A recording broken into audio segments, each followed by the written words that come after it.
In part 2 of this conversation between Dorian Warren and Makiyah Moody, they discuss how organizing, ideas, and politics converge to create an affirmative vision for immigration in the 21st century, and why Dorian is a proponent of mandatory voting.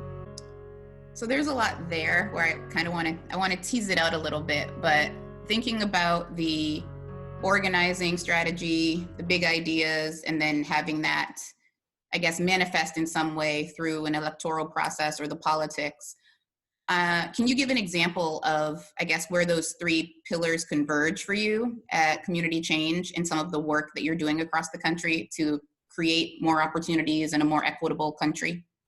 Sure. So a couple examples come to mind. One is the work we do around immigrant rights. And so we help coordinate the largest network of grassroots immigrant rights organizations, 44 state-based immigrant rights groups in 32 states.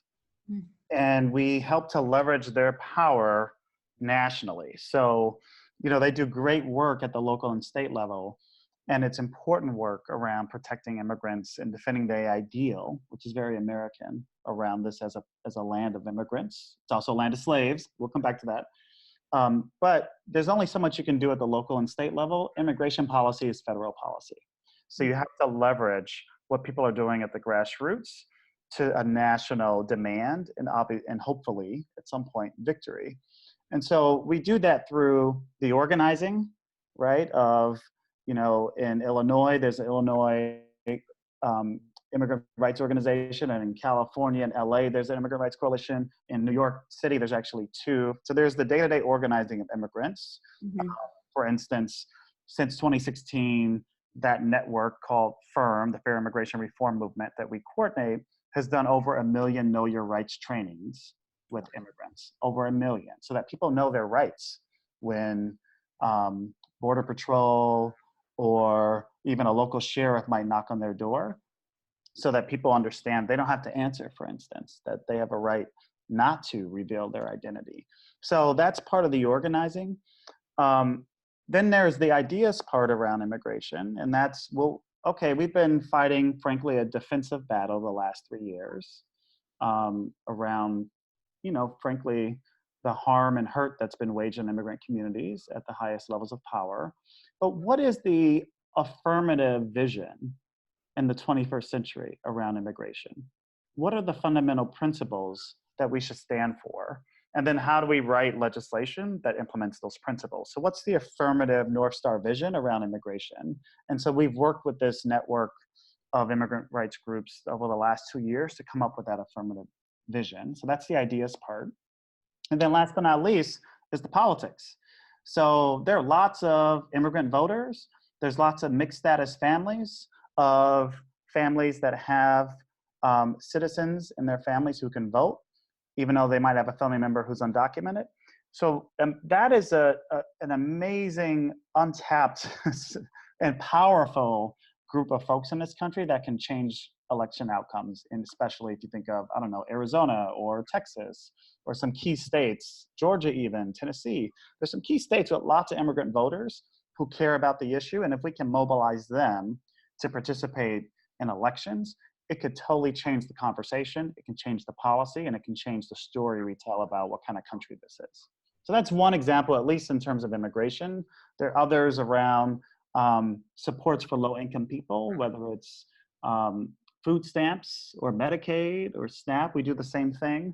Or we could talk about racial justice and what's happening in Black communities, and efforts around reforming the criminal justice system, efforts around jobs, efforts around housing, especially education. So in everything we do, we try to weave in a similar strategy of the organizing around big ideas that will change the country, and then the electoral politics element, right? Because that's the form of power along with protest that's necessary. We need all those things in the toolkit to transform the country.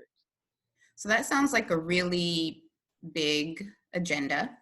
And I'm wondering, for community change as president, how is it that you gauge your success in, the branding or the narrative around those ideas, actually mobilizing the people at the local levels in order to build the movement and do the organizing, and then ultimately getting whatever the power plays that need to happen for the politics to move? like, how is it that you can gauge your success with such a complex and, I guess, complicated agenda? Metrics, metrics, Say metrics, more. metrics, data, data, data. So we are increasingly data driven as an organization. And this is something I think the field is also doing, frankly, the field of community organizing, the field of progressive organizing and building social movements. We have to be much more rigorous, honestly, and to answer your question, to gauge our success. So for instance, on organizing, there's sort of a simple metric, and that is, if you're a grassroots organization, do you have more members this year than you did last year? Pretty simple. Are you recruiting more people to be engaged in the cause and in the fight than you had last year? Because the only thing we have, we're never going to have as much money as the other side. So the only thing we have are organized people willing to take action.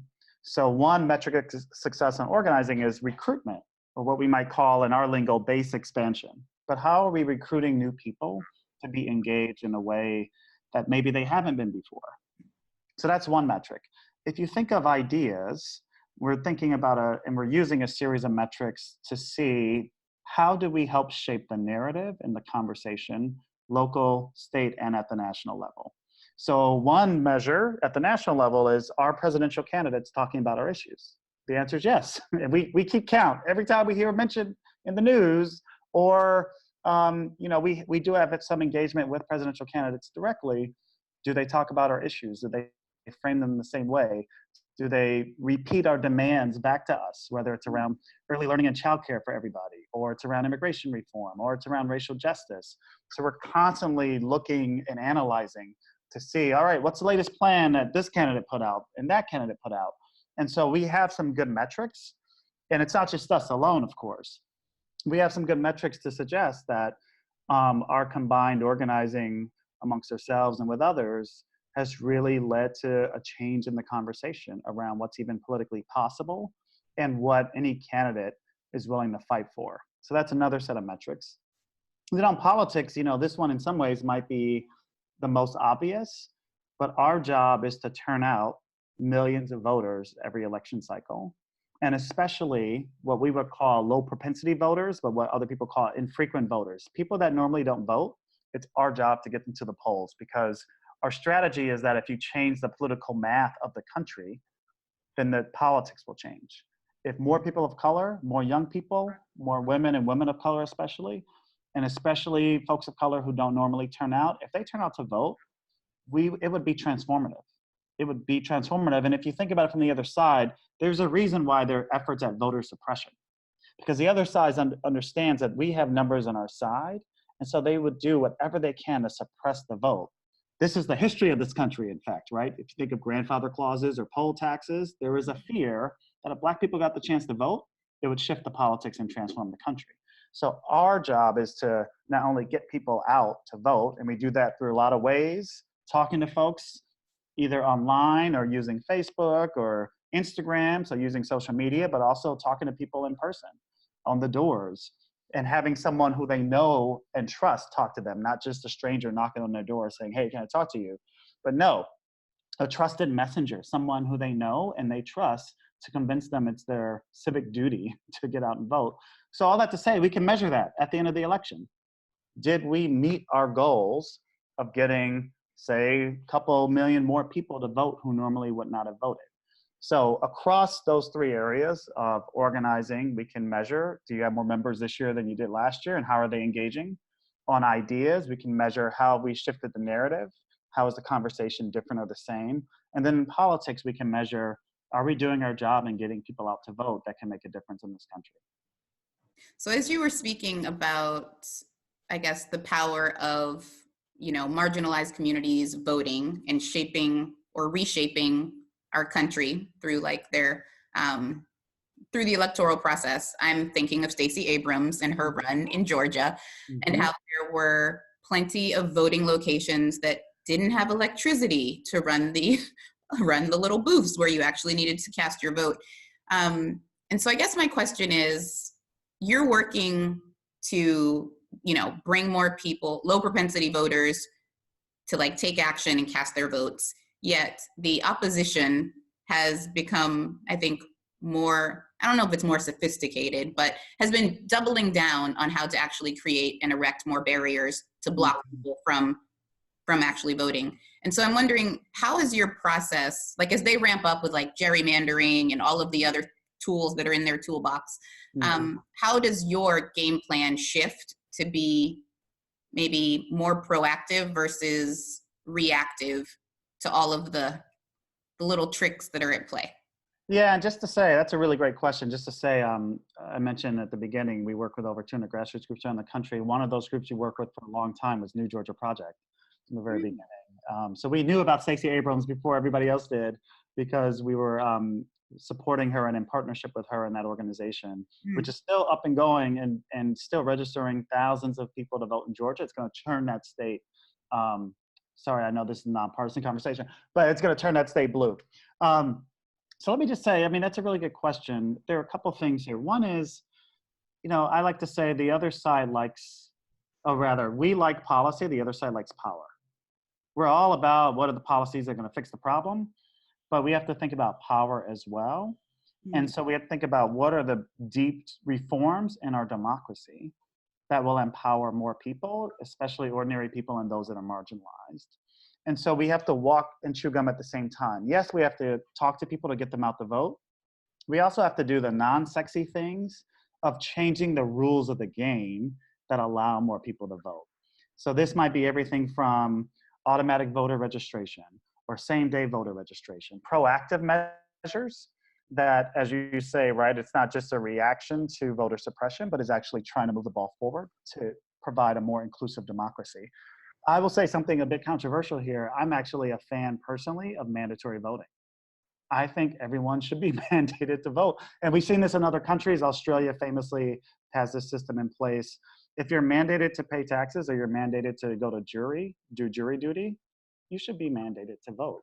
And we know from social scientists that if everybody had to vote, the outcomes of this country would be radically different, because it would essentially diminish the role of money in politics.